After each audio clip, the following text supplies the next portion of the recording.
শাইতানির রাজিম। সবার প্রতি সালাম ও আসসালামু আলাইকুম।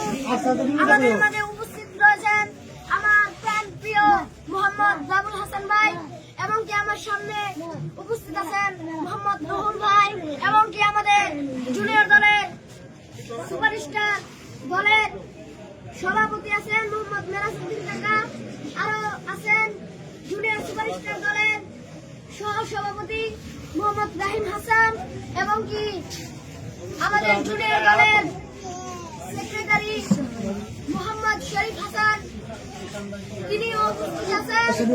আমি কিছু সংক্ষিপ্ত আকার কথা বলবো,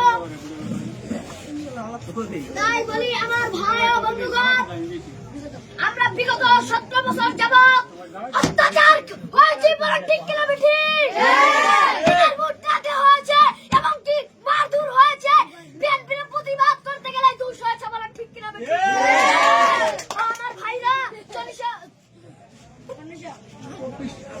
24-এর গণ উৎপাদনের ছাত্র ভাইদের, শহীদের, আবু সাইদের রক্তের বিনিময়ে, মুগ্ধ ভাইয়ের রক্তের বিনিময়ে আমরা এই সবুজ বাংলাদেশকে আবার ফিরে পেয়েছি, বলেন ঠিক কিনা বেঠিক?